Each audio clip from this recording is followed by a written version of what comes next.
Get my pen. All right. Working with weights helps muscles grow, strengthens tendons and ligaments, as well as increases bone mineral density. When doing machines, give 30 seconds to rest between sets. But this also depends on if the client is doing a tough exercise or if the client is lifting a lot of weight. So the rest also depends on the weight, it depends on the client, it depends. So you should always get to know your client. So this is just a general rule, just give 30-second rest between sets. But I read the other day that you should not give too much rests for people that are trying to lose weight. So be aware of that, because your clients are not all gonna have the same goals. Some of them want to get toned or strong and others want to lose weight. So just be careful and get to know your clients. Working out prevents pain in general, like for a lot of people. So for people that have low back pain, for people that have osteoarthritis, regular arthritis, staying fit also decreases depression and anxiety, and it helps with other mental issues. That's good. If the client's goal is to lose weight when doing weight training, rest should be shorter between sets. For example, 5 to 15 seconds max. So this also depends if they're lifting a lot of weight. So if they're lifting a lot of weight, the resting time should be more. But if you have a new client, like right now I have a lot of new clients and they are new to weight training, so I do give them about 10 seconds, 15 seconds, especially if their goal is to lose weight. I don't want the heart rate to go down, so I do give them around 10-second break.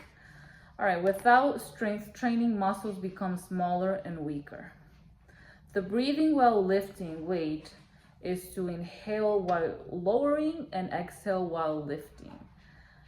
I have been also told that you want to do the hardest part of the exercise while you're exhaling and the easy part while you're inhaling. All right, be careful when using the barbell. In some exercise, it can cause shoulder impingement. Medicine balls are awesome. If they fall, it won't cause any harm to the client or the floor. They are also great to pass from one person to the other. They're ideal for performing fast movements with low risk of injury. So I do use them a lot in my training, especially because they're just easier to use in a faster pace. So I love my medicine balls. A circuit weight training program goal is to increase aerobic fitness. However, the traditional aerobic training will increase cardiovascular endurance 5 more times than the weight training circuit will. A circuit weight training is doing one set of exercise, then moving to the next exercise with little rest.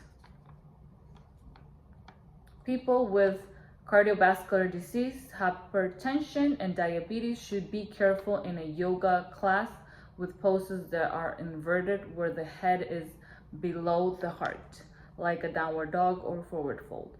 So since I am also a yoga instructor, I have noticed that most of the time, like I've been teaching for many years, all the yoga poses are fine for everybody. But there was a time where I was teaching a class and I had a person just like fainted, and I went up to the person, I said like, are you okay? And this was a older person, so I don't know if they got dizzy. Like again, when you're doing balancing poses, you want to make sure, because it's easy to lose balance, especially if you're doing a warrior 3 or a very advanced balancing pose. So I remember also there was a time where I almost fell when I was doing triangle. So triangle could be challenging. So yeah, so it happens, but here, on these are my notes from personal training only. This has nothing to do with my yoga training. So this is just personal training. Hip fractures are the most devastating because they're associated with severe disability and increased mortality. Within less than a year, people with hip fractures due to the falls can die. So I've also heard this, like it's very important not to fall and hurt the hip, because it has been proven that with that type of fall, people really don't last that long. So this is very scary, because I have my mom that she does fall a lot. I don't know why she falls a lot, but she does have bradycardia. So I always try to train her, you know, more balancing poses. I try to train her with what is it called, agility exercises. She does go to the gym, she does her cardio machines. I also put her on the strength training machines. But it's kind of scary, you know, because as people get older, they are more prone to falling. And she also does yoga whenever she can. All right, let's keep going. Poor nutrition, inactivity, and smoking can impact negatively on bone density. All right, that's a good one. To prevent back injury, always bend the knees to pick something heavy from the floor. Never twist while lifting, and keep heavy objects very close to the body while lifting. This is also, I always remind my clients whenever they are doing exercises with weights and the weights go away from the body, as like if you were taken forward or to the side, I always say that's going to be harder than if you just keep it, you know, close to you. So you do want to be careful whenever you're taking the weight away from the body.